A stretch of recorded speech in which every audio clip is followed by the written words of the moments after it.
సరిగా పెట్టలేదు.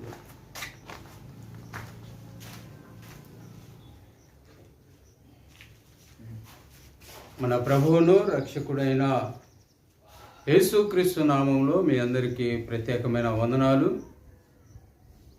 ఈ దినము విశ్రాంతి దినము. మనల్ని అందరినీ సజీవంగా దేవుడు నిలబెట్టినందుకు రెండు చేతులెత్తి ఒకసారి స్తోత్రం చెల్లిద్దామా?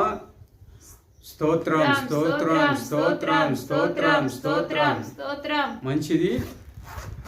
చక్కగా మనల్ని దేవుడు ఆశీర్వదించి ఉన్నతమైన కాపుదలతో మనల్ని దేవుడు రక్షిస్తున్నందుకు ప్రభువుకు ఎల్లవేళలా కృతజ్ఞత కలిగి మనము ఉందాము. ఈ దినము ఇంతవరకు చక్కగా ఎంతో ఆయన ఆరాధించి ఉన్నారు, ఆయన మహిమపరిచి ఉన్నారు. ఆయనతో మీరు మీ యొక్క పాటల ద్వారా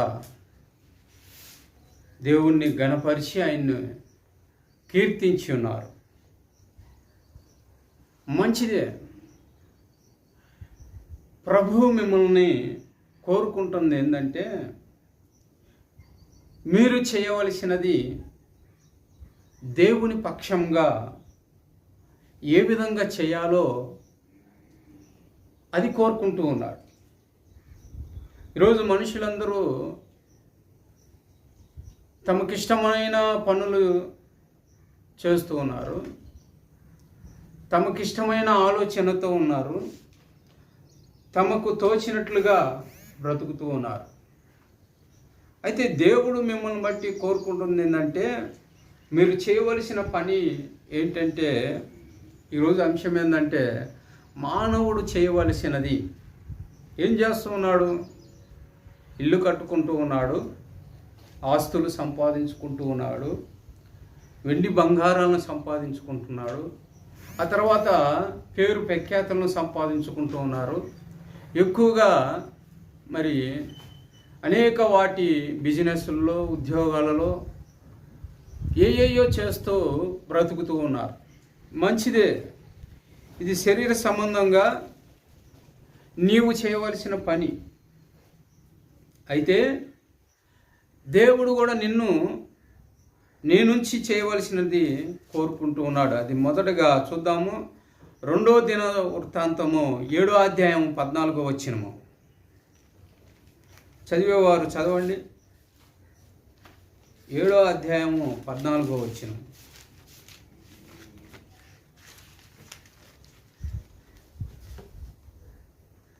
నా పేరు పెట్టబడిన నా జనులు తమ్మును తామును తగ్గించుకొని ప్రార్థన చేసి నన్ను వెతికి తమ చెడు మార్గములను విడిచిన ఎడల ఆకాశము నుండి నేను వారి ప్రార్థనను విని వారి పాపములను క్షమించి వారి దేశమును స్వస్థపరచెదను. దేవునికి మహిమ కలుగునుగాక. హల్లెలూయా.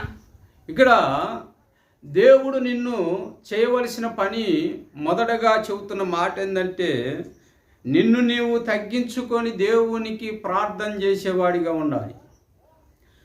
నిన్ను నీవు ఘనపరుచుకోవటానికి, నిన్ను నీవు మహిమపరుచుకోవటానికి, నిన్ను నీవు గొప్ప చేసుకోవటానికి చేయమని ఇక్కడ చెప్పట్లేదు.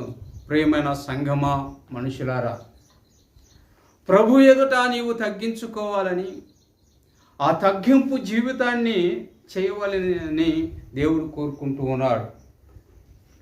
ఈరోజు మనుషులు పొగడ్తలను కోరుకుంటూ ఉన్నారు. అలాగే మనుషులు చేసే నీచ కార్యాలను చేయటానికి పూనుకుంటూ ఉన్నారు,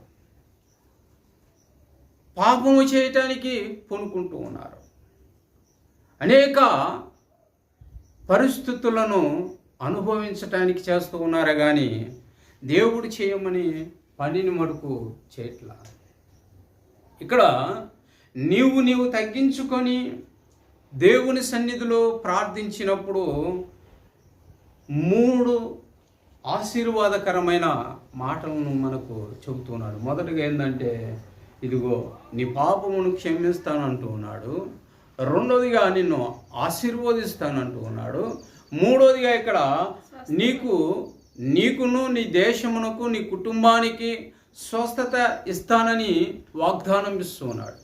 తగ్గింపు కలిగి ప్రార్థించినప్పుడు, ప్రార్థన అనుభవంలో తగ్గింపు కలిగి నువ్వు జీవించినప్పుడు నిన్ను నీ దేశములో గొప్ప చేస్తానంటూ ఉన్నాడు. పేరును ప్రఖ్యాతిని ఇస్తానని మాట్లాడుతూ ఉన్నాడు. అయితే నీ సొంతగా తెచ్చుకోవాలని నీ ఆర్భాటముతో నీవు ప్రయత్నాలు చేసి అవి ఏమైపోతున్నావు అంటే విఫలమైపోతూ ఉన్నాయి. వాటి వల్ల నీవు సఫలమైపోతూ ఉన్నావు. అందుకే నీవు దేవుని ఎడత మొదటగా తగ్గించుకోవాలి. ఒక ఇద్దరు దేవుని దగ్గరకు వచ్చారండి. ఒక వ్యక్తి బాగా ధనవంతుడు, ఒక వ్యక్తి సుంకరుడు. అయితే పరిచయుడు బాగా, అతని పేరు ధనవంతునికి పరిచయుడు అని పేరు. పరిచయుడిని గమనించినప్పుడు పరిచయుడు దేవుణ్ణి తలుసుకుంటూ ఉన్నాడు, దేవుణ్ణి మహిమపరుస్తూ ఉన్నాడు, దేవుణ్ణి ఘనపరుస్తూ ఉన్నాడు, దేవుణ్ణి వారమునకు ఒక దినము ఉపవాసం ఉంటూ ఉన్నాడు, వారమునకు విశ్రాంతిని ఆశ్రయిస్తూ ఉన్నాడు, వారమునకు తనకు కలిగిన దానిలో మరి 10వ భాగము తెచ్చిస్తూ ఉన్నాడు. అన్నీ చేస్తూ ఉన్నాడు. కానీ తనలో ఉన్న జీవితం ఏంటంటే హెచ్చింపు జీవితము.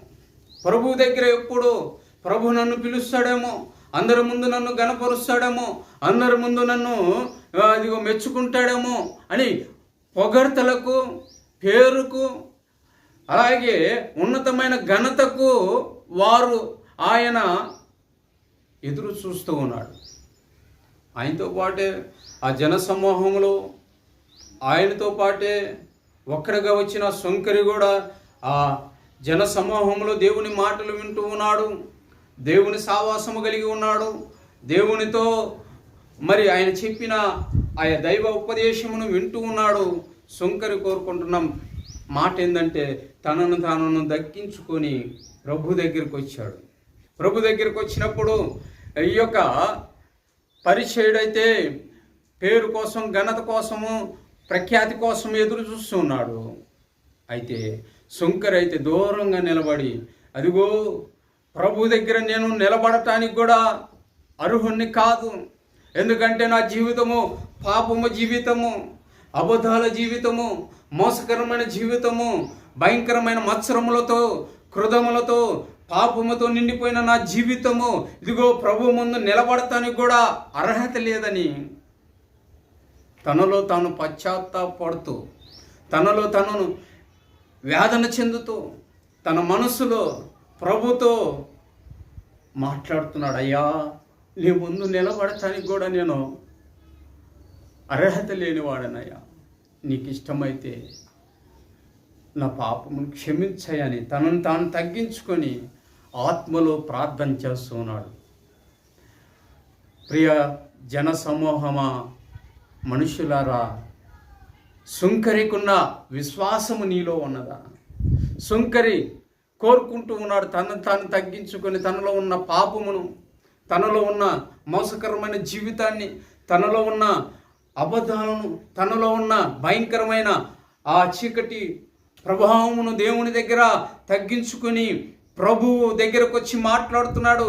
అయ్యా, నేను పాత్రుడను కాను, నీ ముందు నిలబడటానికి కూడా అర్హత లేనివాడను, నన్ను క్షమించయ్యా అని తనను తాను తగ్గించుకొని మరి ప్రభువు ముందు నిలబడ్డాడు. ఈరోజు సమాజంలో బ్రతుకుతూ ఉన్నావు కదా, జీవిస్తూ ఉన్నావు కదా, సమాజంలో మరి నీవు పేరును, ప్రఖ్యాతిని సంపాదించుకుంటూ ఉన్నావు, ఆస్తులను సంపాదించుకుంటున్నావు, ఐశ్వర్యాన్ని సంపాదించుకుంటున్నావు, ఘనతగా ఉంటూ ఉన్నావు. కానీ సుంకరికి కలిగిన తగ్గింపు ప్రార్థన నీ జీవితంలో ఉన్నదా? ఎప్పుడు చూసినా హెచ్చింపు, హెచ్చింపు జీవితము. మొన్న ఈ మధ్య ఒక సహోదరు నా దగ్గరకు వచ్చింది, అన్నయ్య ఎప్పుడు చూసినా ఆ సహోదరునే పిలుస్తావు కానీ పరిచర్లో నన్ను పిలవు. ఇదిగో నేను అంట్లు కడుగుతూ ఉన్నాను, ఇదిగో బండలు తుడుస్తున్నాను, అదిగో బలిపీఠం కడుగుతూ ఉన్నాను, ఇదిగో అన్ని పనులు చేస్తాను అన్నయ్య. అన్నయ్య ఎప్పుడు చూసినా ఆమెనే నీవు అందరి ముందు ఘనతగా పిలుస్తావు కానీ నన్ను పిలవన్న అన్నయ్య అని చెబుతూ ఉంది. కానీ ఆ సహోదరి ఏం చేస్తూ ఉన్నది? ఆ సహోదరి ప్రార్థిస్తున్నది, దేవుని వాక్యము చదువుకుంటూ ఉన్నది, చదివినది. ఇదిగో ఈ మందిరంలో అనేక ఆత్మలు సంపాదించడం కొరకు ఇదిగో అనేక సాట్లకి గృహాలు దర్శించి అనేకులకు దేవుని సువార్తను ప్రకటించి దేవుని రాజ్యం కొరకు క్రీస్తు నామము కొరకు ప్రయాసపడుతూ అనేక ఆత్మలు సంపాదిస్తూ మందిరానికి కొన్ని వందల ఆత్మలు నడిపిస్తున్నది. మరి అలాంటి పరిశుద్ధమైన జీవితం కలిగిన వారిని మరి దేవుని దగ్గర పెట్టాలా లేదా? ఏమైతే పని చేస్తున్నానని బడాయిగా చెప్పుకుంటూ ఉంది, మందిరం గడుపుతూ ఉందని బడాయిగా చెప్పుకుంటుంది, అన్నీ శుభ్రం చేస్తున్నానని బడాయిగా చెప్పుకుంటుంది. కానీ విశ్వాసములో తగ్గించుకొని దేవుని యొక్క నామములో మరి ఎదిగే గుణం మటుకు ఆమెకు లేదు. ఆ సహోదరు అయితే ఆధ్యాత్మికమైన జీవితంలో విశ్వాసములో దేవుని రాజ్యము కట్టడంలో మరి ఎంతో భారము కలిగి పనిచేస్తూ ఉన్నది. అందుకే సుంకరి వలె తాను తగ్గించుకున్న వారిని దేవుడు ఏం చేస్తాడంటే ఇదిగో ఆ దేశములోనే ఉన్నతమైన జీవితముగా నివసించటానికి దేవుడు అధికారం ఇస్తాడు. దేవునికి మహిమ కలుగును గాక. ఒక అధికారి ఉన్నాడండి, చితికిపోయాడండి. అనేక సమస్యల ద్వారా, అనేక అవమానాల ద్వారా, అనేక నిందల ద్వారా, అనేక పరిస్థితుల్లో అనేక మంది ఆయన దూషించి ఉన్నారు, ఆయన్ను మాట్లాడి ఉన్నారు, తన వృత్తిపరంగా అనేకులు నిందించి ఉన్నారు. కానీ దేవుడు అన్యాయస్తుడు కాదు, దేవుడు ఇదిగో విడిచిపెట్టువాడు కాదు. ఆ అధికారిని తన దేవుని దగ్గరకు వచ్చి ఎప్పుడు చూసినా తగ్గించుకొని ఇదిగో కన్నీరు పెట్టి ప్రార్థన చేసేవాడు. ప్రార్థన చేసినప్పుడు తన మనవిని విని అతనైతే ఎప్పుడు చూసినా ఇదిగో దేవుని మందిరం కొరకు, దేవుని సువార్త కొరకు, దేవుని రాజ్యం కొరకు ఇదిగో లక్షల కొద్ది రూపాయలు ఖర్చు పెట్టేవాడు. తనకంటూ ఏది ఉంచుకునే వ్యక్తి కాదండి. అలాంటి వ్యక్తి మరి అనేక కొన్ని పరిస్థితుల వల్ల అవమానం పడాల్సి వచ్చినప్పుడు, ఆ నిందలు వచ్చినప్పుడు, కన్నీరు గారుతున్నప్పుడు దేవుడు ఏం చేస్తున్నాడంటే అతన్ని కన్నీరును తుడుస్తున్నాడు. దేవునికి మహిమ కలుగును గాక. ఇది ఒక పరీక్ష. ఎందుకంటే లోకములో మాటలు ఉండొచ్చు, లోకములో అవమానం ఉండొచ్చు, లోకములో నిందలు ఉండొచ్చు, కానీ ఇదిగో పరలోక రాజ్యములో అతనికంటూ ఒక స్థానం ఉందండి, అతనికంటూ ఒక స్థితిగతులు ఉన్నాయండి. అతనికంటూ పరలోక రాజ్యంలో తన కుటుంబము, తన బిడ్డలకు ఆ యొక్క గొర్రెపిల్ల జీవ గ్రంథంలో పేరును సంపాదించుకునే అవకాశం ఉందండి. ఈరోజు సువార్త బోధించడం కాదు, ఇదిగో నాకు ఇంత పెద్ద సంఘం ఉంది అంటం కాదు, ఇదిగో నేను ఇంత పెద్ద పాస్టర్ని అంటాం కాదు, అనేక పాస్టర్లను విమర్శించటం కాదు, అనేక చిన్న చిన్న సేవకులను అనేక వీళ్ళు బతకలేక సేవ చేస్తున్నారని ఒక సంఘం ఇచ్చి, ఉన్నతమైన సంఘం ఇచ్చినప్పుడు ఆ సంఘములో నీవు సేవ చేస్తూ లేని వారిని, బేదగా సేవ చేస్తున్న వారిని విమర్శించడం కాదు, కానీ ఇదిగో బేదలను కరుణించటమే మరి దేవునికి అప్పిచ్చువాడు. నువ్వు ఎప్పుడైతే భేదాలను కనికరిస్తావో, ఎప్పుడైతే భేదాలను చేర్చుకుంటావో, ఎప్పుడైతే ఆ భేదవారికి సహాయం చేస్తావో, ఇదిగో దేవుని దగ్గర ఒక ఉన్నతమైన జీవితము నీకు కలిగి ఉండింది. ఆ అధికారి ఎప్పుడు చూసిన భేదవారి మీద జాలి కలిగి ఉండేవాడండి. చిన్న సేవకుల మీద ఆహారం లేనప్పుడు ఆహారం పెట్టించేవాడు, వస్త్రహీనంగా ఉన్నప్పుడు ఆ వస్త్రాలు ఇచ్చి మరి దైవ సేవకుల్ని ఆదరించేవాడండి. అలాంటి బిడ్డలను దేవుడు విడిచిపెట్టేవాడు కాదండి. ఇంకా అంతకంత రెండంతల ఆశీర్వాదముతో దేవుడు అతన్ని ఆశీర్వదించబోతున్నాడు. దేవునికి మహిమ కలుగును గాక. గట్టిగా ఉన్నవారు చప్పట్లు కొట్టాలి. హల్లెలూయా, హల్లెలూయా. అందుకే సుంకరి తనను తాను తగ్గించుకొని దేవుని దగ్గరకు వచ్చి కన్నీరు చెందుతున్నాడు. అయ్యా, నేనెన్నో అవమానాలు పొంది ఉన్నానయ్యా, ఎన్నో సమస్యలు పొంది ఉన్నానయ్యా, ఎంతో నిందలు పొంది ఉన్నానయ్యా. ఇదిగో నీ ముందు నిలబడటానికి కూడా అర్హత లేనా అని ఎప్పుడైతే దేవుని దగ్గరకు వచ్చి మాట్లాడుతున్నాడో ఆ సుంకరుని ఏం చేస్తున్నాడంటే ఆ పాపములు క్షమించి పరలోక రాజ్య వారసుడిగా చేస్తున్నాడు. దేవునికి మహిమ కలుగును గాక. హల్లెలూయా. ఈ సంఘము ఎంత సంఘం ఉంటే ఏమండి, ఎంత ఆస్తి ఉంటే ఏమండి, ఎన్ని విశ్వాసులు ఉంటే, ఇదిగో ఒక అతను ఉన్నాడు సాక్ష్యము ఈ మధ్య మ్యాగజైన్లో చదివాను. ఇదిగో 100 సంఘాలు కట్టాడంట, లక్షల మందికి రక్షణ బాప్తిసం ఇచ్చి ఉన్నాడంట. చివరికి పరలోకం లేదంట అతనికి. ఏం ప్రయోజనం అండి? పరలోకం లేకపోతే ఏం ప్రయోజనం అండి? మందిరము కట్టుకున్నారే కానీ ఆ మందిరాల్లో మనుషులు లేరు. మనుషుల కోసం కాదు నీవు సేవ చేసేదండి. ఇదిగో నశించు వారి కొరకు నీవు సేవ చేయాలి. పడిపోయిన వారి కొరకు, లేవనెత్తుడి కొరకు సేవ చేయాలి. శ్రమలలో, కష్టాలలో ఆదరణ లేక అల్లాడ్చుల వారి కొరకు నువ్వు ప్రాలాపించాలి. అదే తగ్గింపు కలిగిన జీవితము. దేవుడు నిన్ను బట్టి అదే కోరుకుంటూ ఉన్నాడు, నిన్ను బట్టి అదే అడుగుచూ ఉన్నాడు. సుంకరని అదే గమనించి ఉన్నాడు దేవుడు. అక్కడ పరిచయుడు కూడా దేవుని సావాసము కలిగి ఉన్నాడు, కానీ సుంకర్ని దేవుడు ప్రేమిస్తూ ఉన్నాడు. నువ్వు ఏ కేటగిరీలో ఉన్నావు, ఎలాంటి జీవితం నువ్వు పొందుకుంటున్నావో ఒకసారి ఆలోచన చేయి. ఇతరులను విమర్శించటం కాదు, కానీ అది దేవుడు కోరుకోవట్లేదు. కానీ ఇదిగో నిన్ను బట్టి అనేక ఆత్మలు ప్రభు రాజ్యానికి చేరటమే అది కోరుకుంటున్నాడు. దేవునికి మహిమ కలుగును గాక. హల్లెలూయా. అందుకే అంటూ ఉన్నాడు సుంకరే, అయ్యా నేను అయోగ్యమైన వాడను నేను అని కన్నీరు చెందుతూ ఉన్నాడు. అదే తగ్గింపు కలిగిన జీవితాన్ని ప్రభు చూస్తున్నాడు. అదే నిన్ను బట్టి కోరుకుంటూ ఉన్నాడు. ఈరోజు నువ్వు చేయవలసిన పని ఏంటంటే తగ్గించుకొని, తనను తాను తగ్గించుకొని నీవు దేవునికి ప్రార్థన చేసినాడలా నిన్ను హెచ్చించువాడు ఆయనే. మొదటిగా నీవు చేయవలసిన పని ఏంటంటే ఇదిగో నిన్ను నీవు తగ్గించుకోవాలి. సుంకరు వచ్చి తగ్గించుకున్నాడు. అలాగే ఆయన అప్పచెప్పబడ్డ రాత్రి ప్రభువు ఒక విందును చేశాడు. 12 మందిని కూర్చోబెట్టుకొని ఆ 12 మంది పాదముల కడుగుటకు ఆయన సిద్ధపడి, ఇదిగో భూమి మీదంగా నేను నివసించను, ఇది ఆఖరి రాత్రి కనుక మిమ్మల్ని పరిశుద్ధపరచడానికి ఇదిగో మీ పాదములు కడగాలని నేను అనుకుంటున్నానని 12 మందికి చెప్పినప్పుడు ఆ 12 మందిలో ఒకరు సీమోను అనబడే పేతురు లేచి ప్రభువును ఒక ప్రశ్న అడిగాడు. బోధకుడా, ప్రభువా, తండ్రి, నీవెందుకు మా పాదాలు కడగాలని అనుకుంటూ ఉన్నావు? అంటే నేను పాదములు కడగకపోతే నీవు నాతో పాలివాడిగా ఉండలేవు. నీవు నాతో ఉండాలంటే, నేను నీతో ఉండాలంటే నీ పాదములు నేను కడగాలి. అయితే పేతురు మాట్లాడుతున్న మాట ఏంటంటే, అయ్యా పాదములు ఒకటే కడిగితే కాదు, నా దేహం మొత్తం కడుగుపో, నిలువెల్లా నన్ను కడుగయ్యా అంటున్నాడు. దేవునికి మహిమ కలుగును గాక.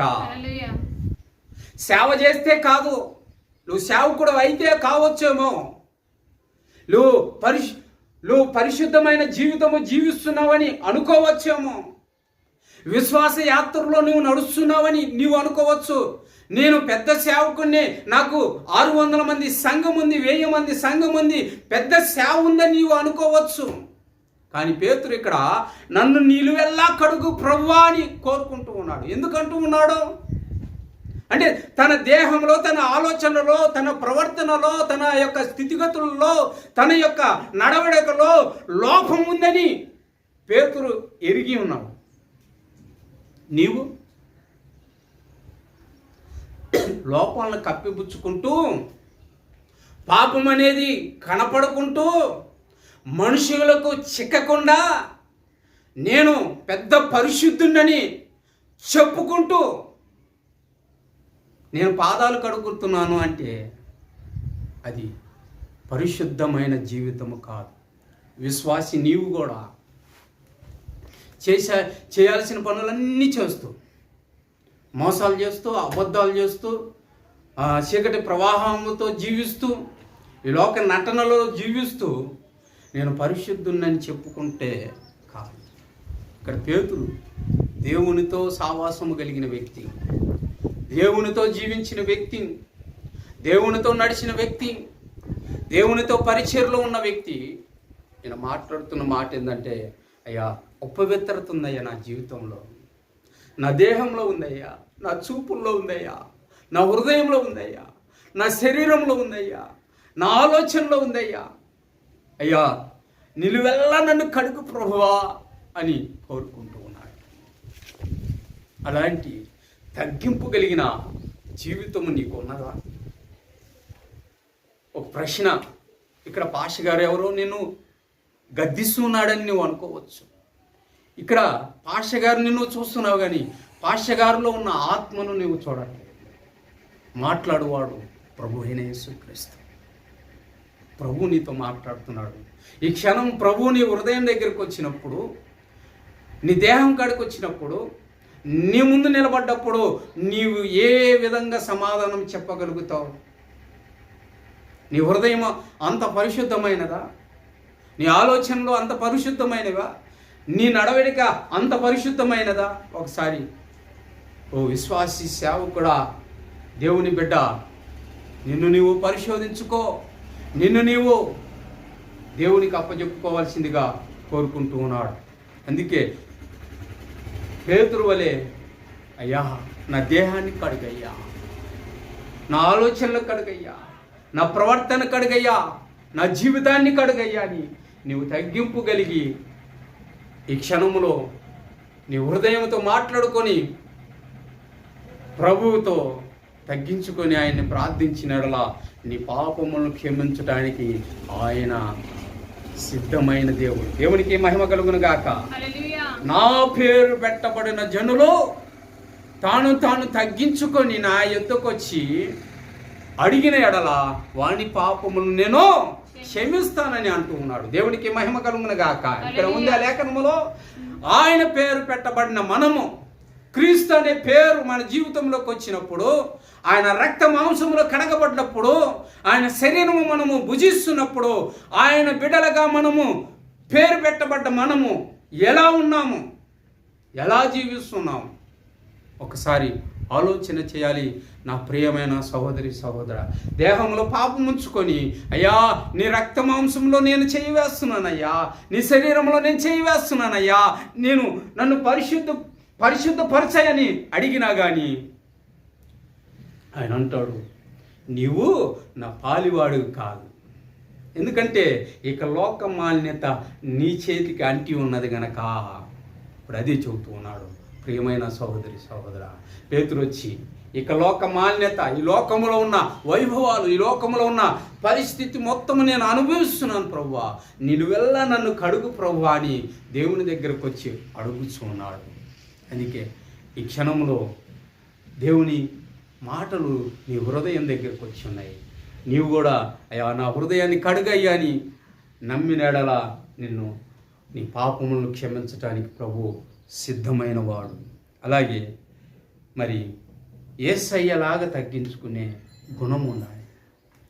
అసలు ఆ బంతిలో, ఆ విందులో అసలు ఆయన ఎవరండి? సార్వభౌముడు, సర్వాధికారి, రథసారథి, సకలము సృష్టించగలిగిన జీవాధిపతి. అలాంటి వ్యక్తి మన పాదాలు పట్టుకోవటం ఏందండి? పనికి మాలిన పాదాలు, దొంగ పాదాలు, వ్యభిచారత్వం కలిగిన పాదాలు, భయంకరమైన మత్సరాలతో, కుట్రాలతో, కుతంత్రాలతో జీవించే పాపిష్టి హృదయ దుర్మార్గము కలిగిన జీవితం మంది.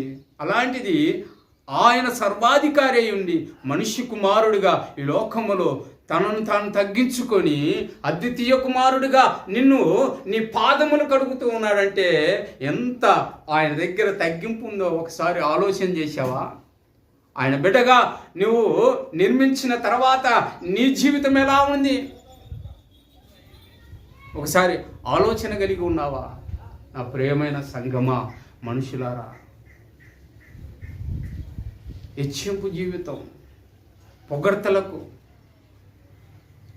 యేసు ఆదరించు ప్రార్థన మందిరంలో పొగడ్తలకు హెచ్చింపు జీవితానికి ఇక్కడ చోటు లేదండి. ఎలాంటి వారైనా తగ్గించుకొని జీవించిన వారైతేనే ఇక్కడ ఉంటారు. నేను ఒకటే చెప్తా, అయ్యా హెచ్చింపు కలిగిన జీవితంతో ఉంటే ఇక్కడికి రాగాకండి అని చెప్తాను. ఎందుకంటే భూమి మీద వారికి గాయపరిచినట్టుగా ఉండొచ్చు, కానీ ఆ మాటల వల్ల వాళ్ళకి పరలోకం ఉండదు. తగ్గించుకున్న ఎడల, దేవుని మందిరంలో లోబడిన ఎడల, అనుకుగా నడిచిన ఎడల ఇక్కడ క్షేమంగా ఉంటాడు. చనిపోయిన తర్వాత పరలోకంలో తన కుటుంబం, తన బిడ్డలు కూడా ఆ పరలోకంలో ఉంటారు. అది నేర్పించాలి దైవజనుడుగా. నీ సంఘమునికి ఏం నేర్పిస్తున్నావు? ఈరోజు చాలా సంఘాలను మేము దర్శిస్తున్నామండి. సంఘాలకు వెళ్ళినప్పుడు అయితే ఎదుటి పాస్టర్ గారికి కూడా వందనాలు పెట్టాం. విశ్వాసి ఆ సంఘంలో విశ్వాసి, ఈ సంఘంలో విశ్వాసి ఎదురుపడ్డప్పుడు అమ్మా వందనాలు. అసలు నువ్వెవరు? ఆమె ఎవరు? ఆమె యేసు రక్తంలో కడగబడ్డామే. ఏమా యేసు రక్తంలో కడగబడ్డామే. మీ ఇద్దరికి ఎందుకు హెచ్చింపు జీవితం? ఎందుకు వందనాలు పెట్టుకోరు? ఎందుకు పలకరించుకోరు? మాది పెద్ద సంఘము, మాది చిన్న సంఘం, ఈ భేదం ఏంది? పెద్ద సంఘాన్ని దేవుడు తీసుకుపోతాడా? లేదు చిన్న సంఘాన్ని దేవుడు తీసుకుపోతాడా? ఎవరైతే పరిశుద్ధమైన జీవితం జీవించగలుగుతారో వారిని, జయించు వారిని, ఈ స్క్రీన్ వెనకమాల మీకు కనపడవచ్చు, జయించి వారిని పరలోక రాజ్యములో వారిదే వారసత్వం. అది గమనించాలి ప్రియ సంఘమా. అందుకే జయ జీవితము నీకు కలిగి ఉండాలి. జయ జీవితము కలిగి ఉండాలంటే ఇదిగో దేవుని సంఘములో నాటబడ్డ నీవు తగ్గించుకొని దేవుని వైపు చూడాలి. ఏం చేయాలి? దేవుని వైపు చూడాలి. దేవుని వైపు చూసినప్పుడు దేవుడు ఖచ్చితంగా నీకు జవాబిస్తాడు. ఈరోజు చాలామంది దేవుణ్ణి ఎదుగుతున్నారు కదా, శ్రమలలో, కష్టాలలో, నిందలలో, అవమానాలలో, అనేక పరిస్థితుల్లో వెతుకుతూ ఉన్నారు. రెండోదిగా, మొదటగా ఏం చేయాలి? తగ్గించుకొని ప్రార్థన చేయాలి. రెండోదిగా దేవుణ్ణి వెతకాలి. ఏం చేయాలి? వెతకాలి. అందుకే మత్తయి సువార్తలో ప్రభు అంటాడు, అడుగుడి మీకు ఇవ్వబడుడి, వెతకుడి దొరుకును. వెతకాలి. మనము ఎక్కడ ఎతుకుతామో అక్కడ దొరికిద్ది. మనం ఎక్కడ ఎతుకుతున్నాం? లోకములో ఎతుకుతున్నాం, మనుషుల్లో ఎతుకుతున్నాం, ఆ ఇళ్లలో ఎతుకుతున్నాం, ఆ మనుషుల్లో ఎతుకుతున్నాం. ఎవరు సహాయం చేస్తారో అని వారిని ఎతుకుతున్నామే కానీ నీ కష్టాలలో, నీ నిందలలో, నీ అవమానాలలో, నీ బాధల్లో, నీ బలహీనతల్లో ప్రభువుని ఎతికినప్పుడు ప్రభు నీకు తోడుగా ఉన్నాడా? అందుకే రెండోదిగా చేయవలసిన పని ఏంటంటే వెతకాలి. 12 మంది వెతికారండి ప్రభువును. ప్రభు కోరుకున్నారంటే ఎమ్మడించు అనగా ఆల్రెడీ ఈయనకు ఒక మైండ్లో ఫీడ్ అయిపోయింది, ఎవరు మంచివారా, ఎవరు చెడ్డవారా. అందుకే మంచివాడిని నన్ను ఎమ్మడించు అన్నాడు. చెడ్డవాడిని ఏం చేశాడు? దూరంగా అతనితో పలికాడా? ఎప్పుడు చూసిన మంచివారు మొత్తం ప్రభు వైపు 11 మందే కూర్చున్నారు. చెడ్డవాడు ఆయనతోనే ఉన్నాడు. ఆయన వెతుకుతున్నాడు కానీ చెడ్డవాడి మొహం దేవుడు చూస్తున్నాడా? గ్రహించి ఉన్నాడు.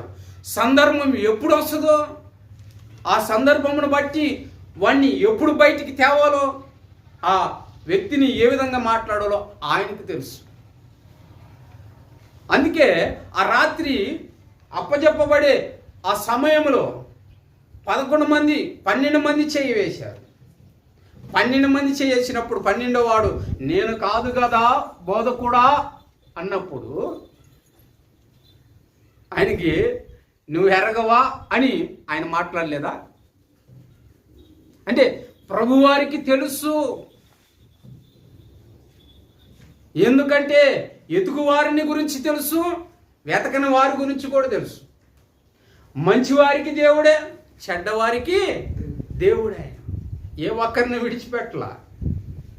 కానీ మనమే ఆయన ఎతకకుండా ఆయన విడిచిపెట్టాం కాబట్టి కష్టాలు తెచ్చుకున్నాం, నష్టాలు తెచ్చుకున్నాం, అవమానాలు తెచ్చుకున్నాం, అనేక పరిస్థితులను మనం తెచ్చుకున్నాం. అందుకే వెతకాలి దేవుణ్ణి. అది ఎక్కడుంది? ఆయన వెతకాలంటే ఎక్కడ? ఆ రోజుల్లో ఆయన వెతికినప్పుడు 12 మంది యేసు ప్రభుని కనుక్కున్నారు. ఇప్పుడు నీవు వెతకాలంటే ఎక్కడ?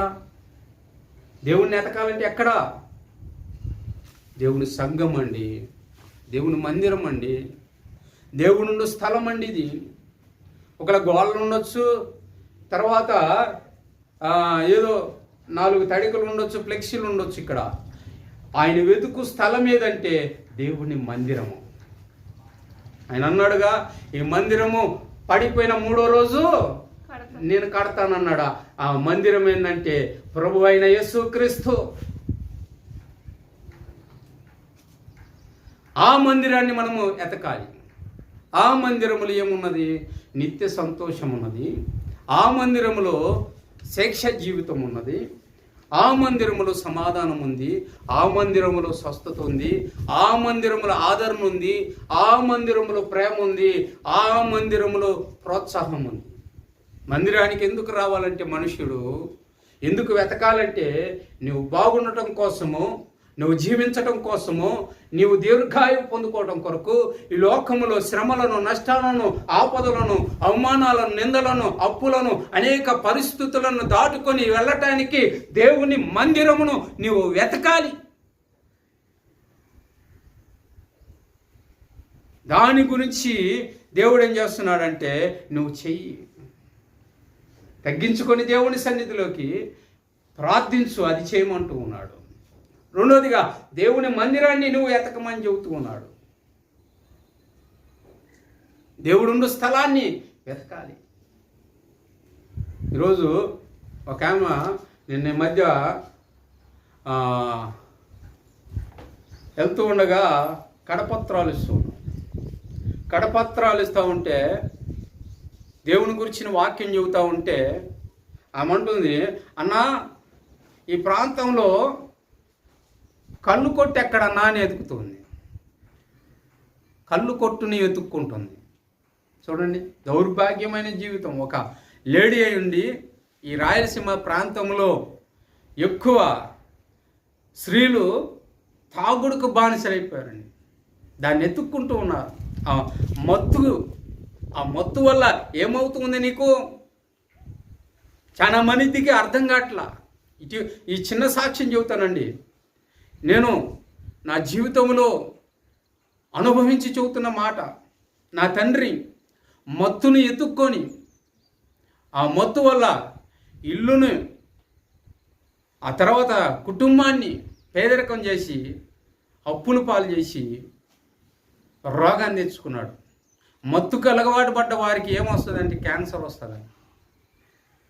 గుండెంతా తినేసి క్యాన్సరు. ఇంచుమించు అప్పట్లో చిన్న వయసు అయినా, నాకు 17-18 సంవత్సరాలు అప్పుడు అయినా అప్పు తీసుకొచ్చి ఇంచుమించు ఒక 5 లక్షల దాకా ఖర్చు పెట్టాము. అయినా బ్రతకలేదు, చనిపోయారు. ఇప్పుడు మా తండ్రి చనిపోయిన తర్వాత మేము ఎన్ని కష్టాలు పడ్డాము, ఎన్ని సమస్యలు, ఎన్ని ఇబ్బందులు అనుభవించామో మాకు తెలుసు. అదే నేను చెబుతున్నాను, అనుభవించి చెబుతున్న మాట ఏంటంటే, నువ్వు ఏమి ఎత్తుక్కుంటున్నావు? బ్రాంతి షాపులను ఎత్తుక్కుంటున్నావా? సారాయి కొట్లను ఎత్తుక్కుంటున్నావా? లేదా పేకాటను ఎత్తుక్కుంటున్నావా? లోకములో వ్యభిచార గృహను ఎత్తుక్కుంటున్నావా? దేన్ని ఎత్తుక్కుంటున్నావు నీవు? మనుషులకు దేవుడు చెప్పిన మాట ఏంటంటే, నువ్వు వెతకవలసినది ఏంటంటే, చేయవలసింది ఏంటంటే, ఇదిగో నీవు నన్ను వెంబడించు, దాన్ని వెతుకో. దేవుణ్ణి ఎమ్మడించటం వలన నీకు సమాధానము. దేవుణ్ణి ఎమ్మడించడం వలన భూమి మీద ఎక్కువ కాలం బ్రతుకుతావు. దేవుణ్ణి ఎమ్మడించడం వలన నీ కుటుంబంలో కలతలు లేకుండా, శ్రమలు లేకుండా, కష్టాలు లేకుండా, ఇబ్బందులు లేకుండా, అప్పులు లేకుండా, సమస్యలు లేకుండా బ్రతకడానికి నెమ్మదిని కలగజేస్తాడు దేవుడు. దాన్ని వెతకాలి. అంతేగాని నీకు ఆపదలు తెచ్చేయి, నీకు కష్టాలు తెచ్చేది, నీకు ఇదిగో నిన్ను బలహీనపరిచే వాటిని నువ్వు వెతుక్కుంటూ ఉన్నావు. జాగ్రత్త మనుషుడా, నువ్వు చేయవలసిన పని దేవుణ్ణి వెతుక్కో. మూడోదిగా ఇక్కడ చెబుతున్న మాట ఏంటంటే, ఇదిగో చూడండి, ఇదిగో యోబు అపోస్తులు రాసిన గ్రంథము 16వ అధ్యాయము 29-33 వచనాలు చదివితే అక్కడ మాటలు చక్కగా చూడండి. ఒక అధికారి మరి దైవ సేవకుల దగ్గరకు వచ్చి ఏం వెతుకుతున్నారు చూడండి. 29-33 వరకు. అతడు దీపమును తెమ్మని చెప్పి లోపలికి వచ్చి వణుకుచు పౌలుకును శీలలకును సాగిలపడి వారిని వెలుపలికి తీసుకొని వచ్చి